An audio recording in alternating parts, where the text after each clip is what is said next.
is no football without Trotro Export. Trotro Export, the #1 supporter of football. No matter which team you support, with Trotro Export, either we win or we win.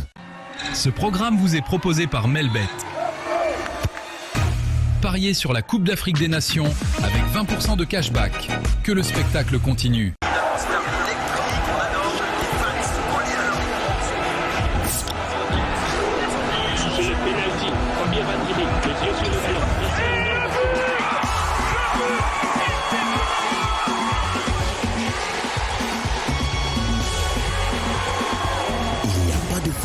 Sans Trotro Export. Trotro Export, supporter numéro 1 du football. Supporter, c'est gagner. Avec Trotro Export, on gagne ou on gagne.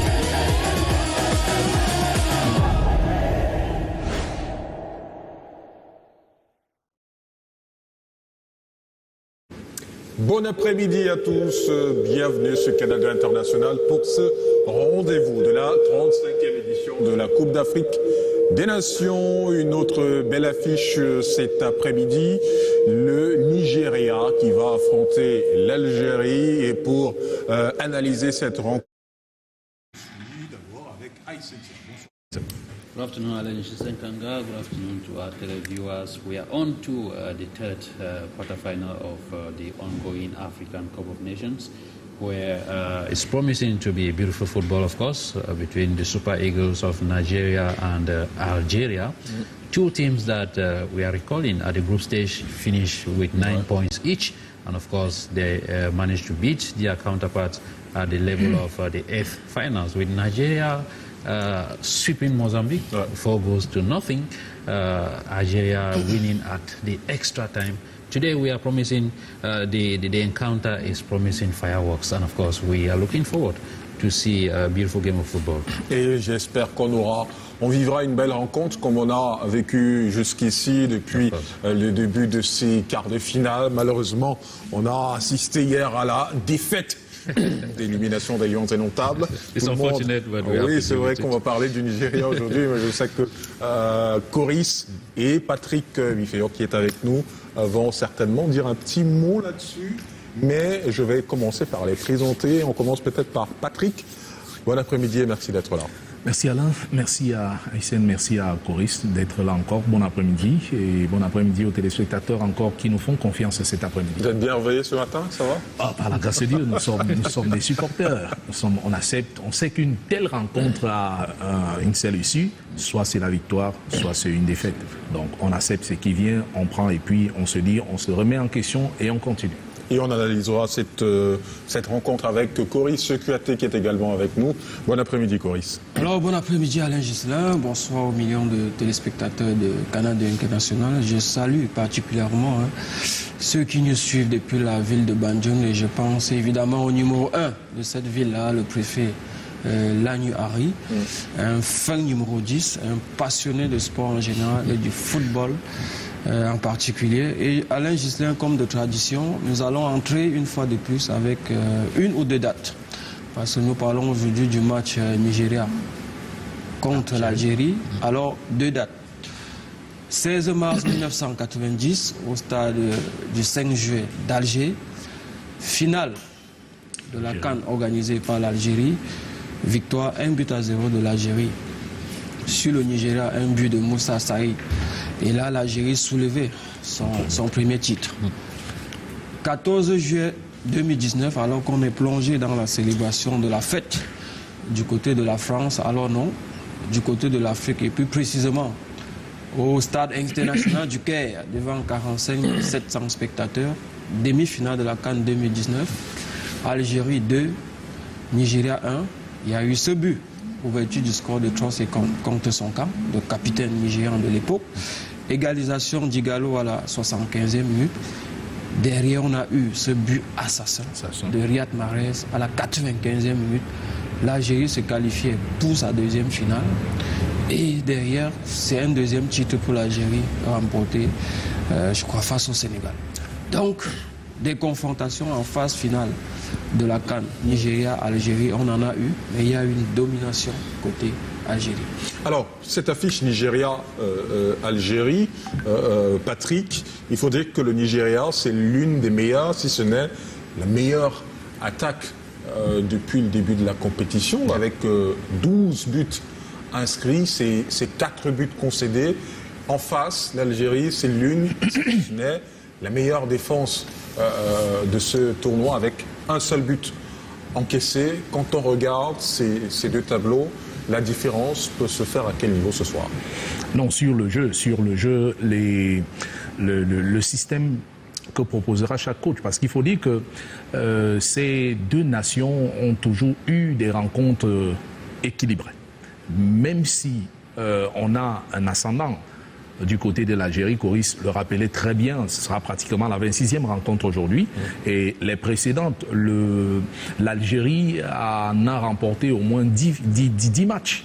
Donc on se rappelle également, en dehors des dates qu'il citait, en 82 notamment, l'Algérie obtient son ticket pour la Coupe du Monde en battant le Nigeria aller-retour et en allant s'imposer à Lagos 2-0 avec un Nigeria qui avait des grands joueurs à cette époque. Donc c'est une équipe qui a toujours su maîtriser la fougue nigériane. Mais aujourd'hui, avec un effectif on ne peut plus équilibrer, constituer des joueurs un peu d'expérience. Ce qui évolue du côté de l'Europe, on voit un peu le groupe, même si à un certain moment, on a l'impression qu'il n'y a pas une véritable cohésion. Il y en a des pistons qui ont été changés lors de la dernière Coupe d'Afrique des Nations. Vous avez vu que le capitaine de cette équipe, ce défenseur Vélos qui avait marqué contre la Côte d'Ivoire en finale, ne fait pas partie de l'effectif. Il y en a des joueurs qui l'ont remplacé. Donc c'est une rencontre plus ou moins équilibrée et tout se fera sur le système de jeu que proposera certainement chaque coach. On sait que les Algériens vont aller chercher les Nigériens plus haut parce que sur la construction de jeu, les transmissions, les éliminations directes avec Mahrez qu'on peut prendre du côté gauche et Moumédia de l'autre côté. Donc, ils se serviront également de ces individualités des solistes, comme on a l'habitude de le dire, pour créer le danger et permettre à leur équipe d'avoir simplement cette Je vous relance sur cette question, peut-être avant que Aïssa nous reprenne. Concrètement, comment est-ce que l'Algérie peut contrecarrer le trio offensif Lookman, Osimhen et Akor Adams? L'Algérie utilise un système de 4. Un trio qui carbure à 3 buts par match. Oui, 4-3-3. Et vous savez, bien que le Nigeria se retrouve avec un nombre de buts conséquent, il n'y avait pas sur son chemin les véritables foudres de guerre. Le Mozambique n'est pas une foudre de guerre. Et également, les autres équipes qu'ils ont pu rencontrer, c'est pas de foudre de guerre. Ce qui concerne l'échiquier continental, compte tenu de ce qu'il représente devant ces équipes. Donc, en face, il n'y avait réellement pas un véritable challenge. L'un des challenges auxquels le Nigeria est confronté, c'est cette équipe algérienne. Peut-être c'était la physionomie du match d'hier qu'on a eu. Vous avez remarqué que le Maroc n'avait jamais battu le Cameroun en phase finale de la Coupe d'Afrique des Nations. Et c'est la difficulté également que le Nigeria a de prendre l'ascendant sur l'Algérie. Peut-être aujourd'hui, est-ce que cela jouera? Donc, les 90 minutes nous le permettront de comprendre si l'Algérie va continuer sa domination technique, tactique sur le Nigeria. Peut-être l'armada offensive qu'on croit du Nigeria pourra renverser la vapeur, mais on a une défense algérienne très disciplinée. And when you look at Coris, when you look at the Nigerian team, he was citing the offensive trio of Lookman, Osimhen and Akor. Right. But when you look at the midfield, Njinji, Iwobi and Onyeka, you see that these guys, Iwobi is already on 3 assists. He's so fond of long balls. Do you think that the Algerian side will be able to contain? Non, il faut dire qu'on a en face une équipe algérienne très solide. Donc, sur le plan purement défensif, cette équipe algérienne est à 6. C'est une équipe qui jusqu'ici n'a encaissé qu'un seul but. Il faut se le dire. C'est une équipe qui n'a encaissé qu'un seul but. Donc, c'est une équipe assez équilibrée, constituée des jeunes joueurs et surtout d'une très vieille garde. Parce que tout à l'heure, on parlait de cette finale, ou bien de cette demi-finale du 14 juillet 2019. Vous allez voir que dans le dispositif du 11 entrant, vous aurez minimalement 5 joueurs qui y étaient déjà. Vous aurez Riyad Mahrez, vous aurez Aïssa Mandi, vous aurez Ben Sabani. Donc, ce sont des joueurs, vous aurez Bounedjah, c'est très certainement qui sera là. Ce sont des joueurs qui étaient déjà là. Donc, en termes d'expérience, l'Algérie a. En termes de qualité technique, l'Algérie également est très présente. Mais également en termes du technico-tactique, on a comment à la tête de cette sélection un vieux de la vieille qui est là, un entraîneur assez expérimenté, qui a fait le tour de l'Europe et aujourd'hui se retrouve à la tête de l'équipe nationale d'Algérie. Vous savez, le Nigeria d'aujourd'hui, certes, le Nigeria fait partie des meilleures équipes de cette CAN, mais ce n'est pas le Nigeria ronflant que nous avons connu par le passé. 2002, c'est-à-dire avec ce Nigeria, vous avez JJ Okocha, peut-être de Dortmund, vous avez Wanko Kano, l'Arsenal, vous avez un joueur comme Taribo West de l'Inter de Milan. Ce n'est plus le même Nigeria. Aujourd'hui, on a des joueurs, on a une jeune génération assez expérimentée, parce que quand vous prenez des joueurs comme Ndidi, qui est capitaine aujourd'hui, vous prenez des joueurs comme Iwobi, c'est des joueurs qui ont commencé très jeunes avec la sélection nationale. Vous avez l'impression qu'ils sont là depuis une éternité. Ben, c'est juste que ce sont des joueurs qui ont commencé à 16 ans et demi ou 17 ans déjà en équipe nationale. Et aussitôt, ils étaient également dans de très bons clubs au niveau de l'Europe. Parce qu'aujourd'hui, Ndidi, par exemple, il est du côté de Beşiktaş. Istanbul, c'est en Turquie. À côté de lui, on a 2 gros stars, s'il faut le dire ainsi. En vérité, on a 2 gros stars. On a Osimhen, Galatasaray. On a Lokman d'Atlanta. Mais derrière, vous avez Iwobi, c'est Fulham. Vous avez Bassé, également, c'est Fulham, c'est moyen. Mais à côté, on parlait d'Onyeka. Je crois que c'est Birmingham ou Hull City. Vous avez le gardien Wabali, Chipa United en Afrique du Sud. Donc, ce n'est pas des gros clubs. Mais l'avantage qu'ils ont, c'est que c'est un bloc qui joue, heureusement pour eux ensemble, depuis fort longtemps. C'est pour ça qu'on parle de la cohésion qui est très importante. Qui est très important pour les équipes de football. Le fait de jouer ensemble pendant longtemps fait en sorte que des automatismes y sont, vous vous retrouvez facilement et c'est ça qui peut faire la force de cette équipe nigériane aujourd'hui. Mais comme on était en train de le dire, avec l'équilibre côté algérien, pour moi, l'Algérie n'aura pas beaucoup du mal à contenir l'équipe nigériane.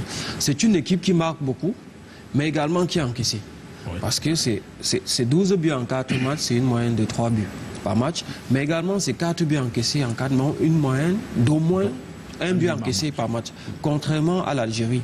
Bon, on parlait tout à l'heure des adversaires rencontrés par le Nigeria. Il y a eu pour moi, un véritable, on va dire, adversaire, c'était la Tunisie. Et vous voyez que le Nigeria a eu du mal à s'en sortir face à la Tunisie. La preuve, c'est que le score en dit long. 3 buts à 2, ça veut dire que c'était un match assez serré. Et quand vous savez que le jeu tunisien est assez proche du jeu algérien, ça dit des jeux construits des petites passes, une construction de la base vers le sommet ou bien de l'arrière jusqu'à l'avant. Mais maintenant, l'avantage que les clubs ou bien que les pays maghrébins ont aujourd'hui sur nous, c'est qu'ils allient technicité et physique. Parce qu'il faut savoir que dans le passé, notamment dans les années 90 jusqu'en 2000, nous, on avait l'habitude de beaucoup dominer les clubs ou bien les équipes de l'Afrique du Nord sur le plan physique. Mais quand vous regardez la constitution des équipes de l'Afrique du Nord aujourd'hui, quand vous prenez une équipe marocaine, quand vous prenez Aguerre, quand vous prenez Romain Sage, qui se blesse même lors du premier match du Maroc, Aguerre joue. Vous avez l'impression que c'est un Rigobert sans reconverti. C'est-à-dire qu'il joue du jeu de l'homme, il joue dur sur l'homme, C'est ce genre de défenseur capable de dégager le pied et le ballon. Pas le passeur, on ne voyait pas dans des clubs du côté du Maghreb. Quand vous prenez l'équipe de l'Algérie, Oui, comme je le disais tantôt. Je propose qu'on reste un peu sur les forces du Nigeria. On a parlé de Lookman, on a parlé de Osimhen, il y a encore Adams, on est revenu au milieu de terrain. Et si on revient sur le cas de Lookman, par exemple, de Lookman, puisqu'on est encore là, il est présenté comme le possible meilleur joueur de la compétition jusqu'ici. Comment cette équipe, qu'est-ce qu'il fait de lui, ce joueur redoutable, et comment l'Algérie peut-elle le prendre en charge? Non, il faut dire que Lookman, qui est aujourd'hui l'un des meilleurs joueurs africains, d'ailleurs, il y a un an, il était Ballon d'Or. Hakimi succède à Lookman, ça veut dire que c'est un joueur qui a énormément donné du côté d'Atlanta Bergame. À la CAN 2023, du côté de l'Afrique du Sud, du côté du Niger, de la Côte d'Ivoire, il a énormément donné. Et depuis le début de cette CAN également, il fait partie pour moi des 4 meilleurs joueurs. Parce qu'on a Ahmed Diallo de la Côte d'Ivoire, jusqu'ici on avait Baleba qui était là, on a Brahim Diaz. Et Lookman fait partie effectivement des 4 meilleurs joueurs là. Donc maintenant, quand vous avez en face de vous un joueur comme celui-là, qu'est-ce qu'on fait?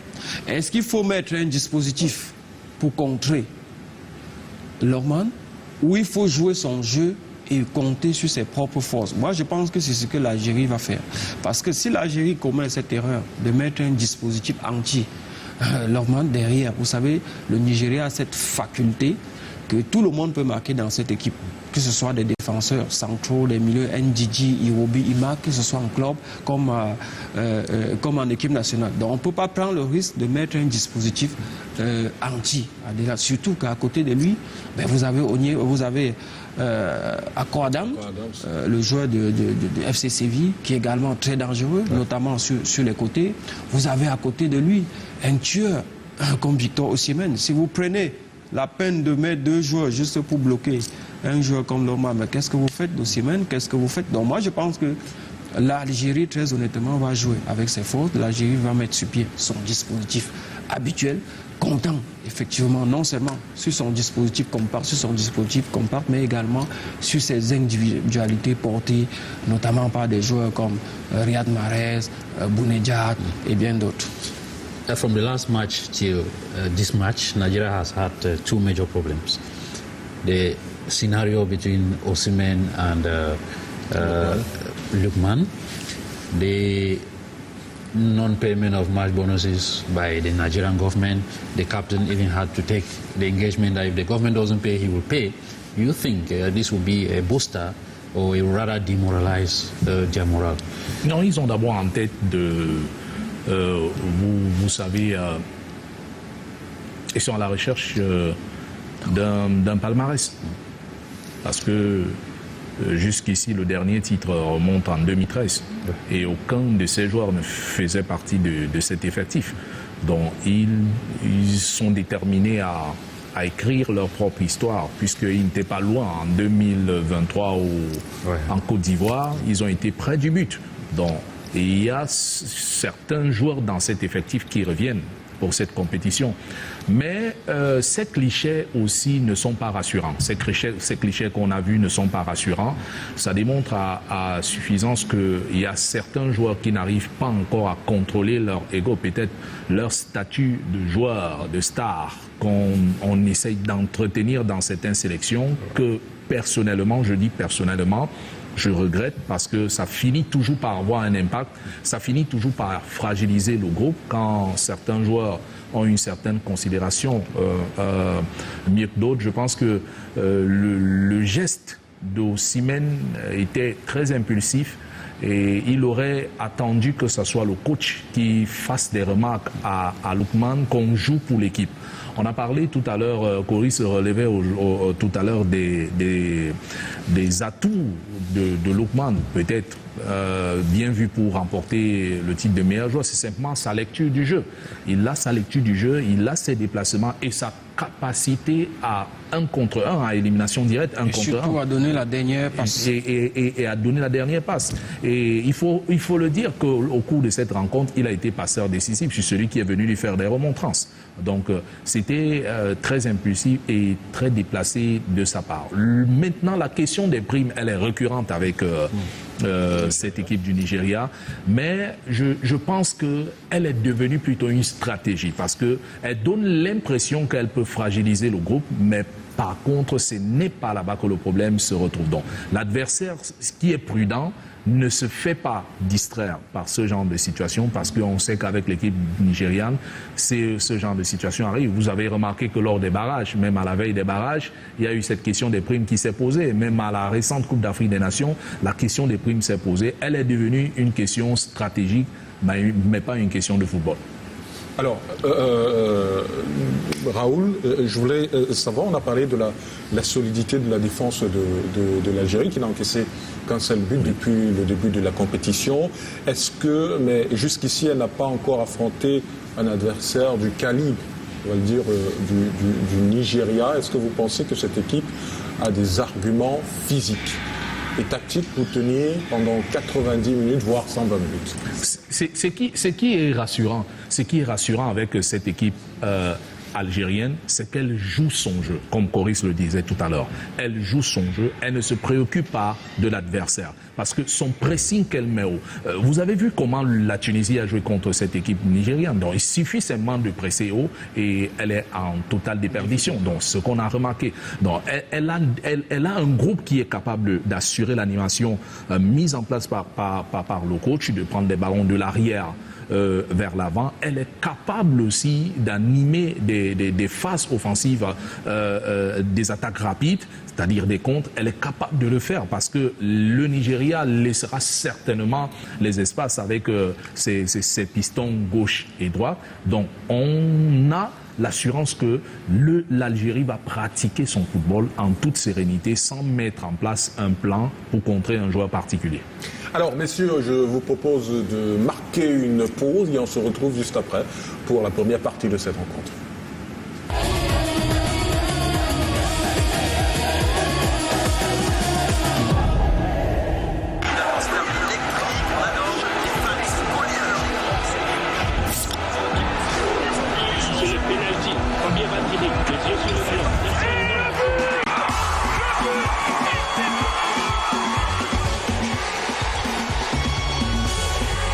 There is no football without Contre Export. Contre Export, the #1 supporter of football. No matter which team you support, with Contre Export, either we win or we win. Frères et sœurs, voici la liste des bonnes choses. Pour les voyages, vous, Oscar.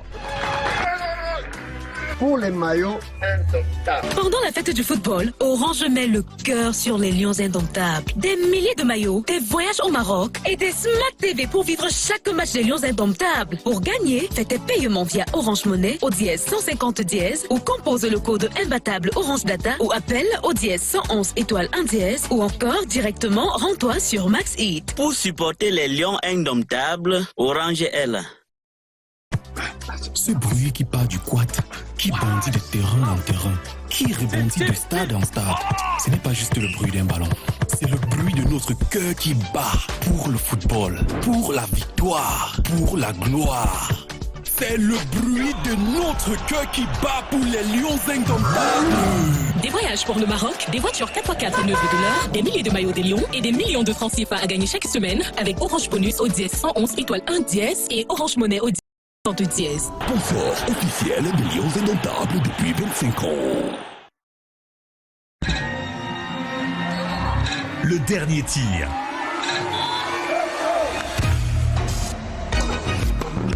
La balle de match. L'ultime lancé. C'est terminé? Pas encore. Melbet vous offre toujours une autre chance de gagner. Recevez 10% de cash avec Melbet. Que le spectacle continue. Interdit aux moins de 21.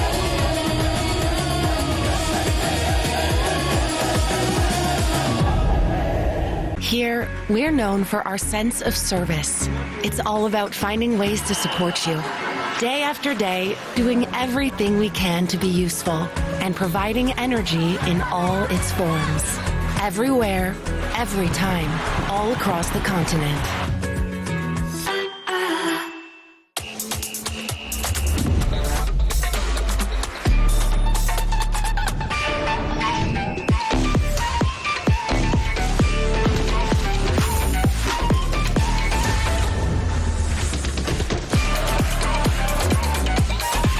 Let's bet on Africa. OneXBet. Maybe it all starts here to end up there. Sure, for us, it rather starts here and finishes over there. But it also goes through here, doesn't it? But whether it's here or there, behind your screen, in the stands, or on the pitch, Orange is here, proudly supporting African football for over 15 years. These jerseys aren't 100% polyester. They are 30% lessons learned the hard way, 50% hope, turning threads into memories, 20% triumphs trained and prayed for. This is Africa, 100% made of us. Le continent retient son souffle. Les regards se tournent vers le Maroc. Les stades s'illuminent. Les hymnes résonnent.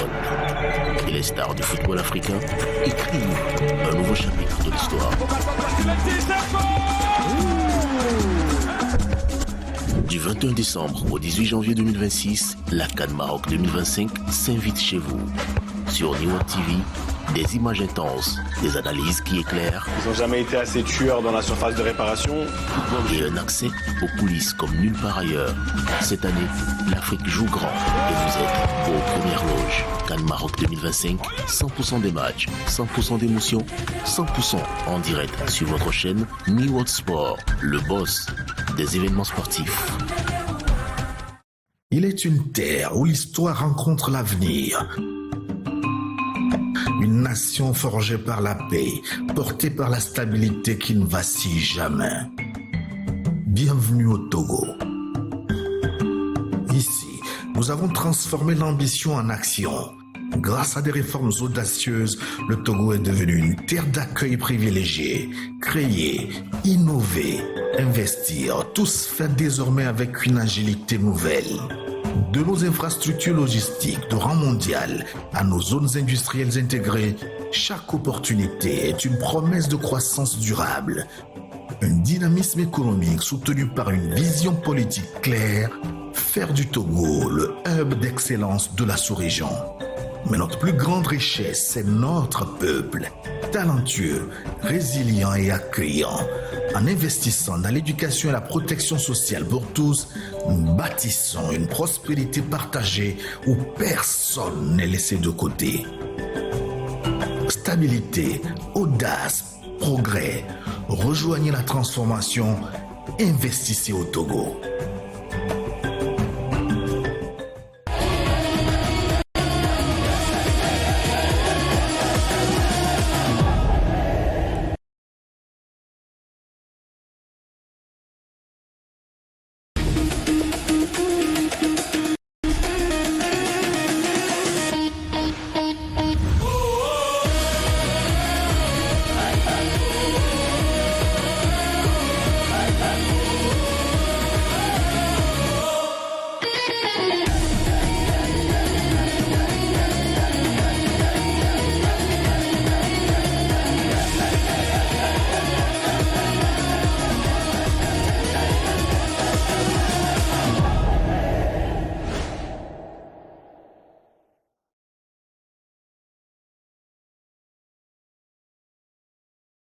For. This is Africa, 100% made of us.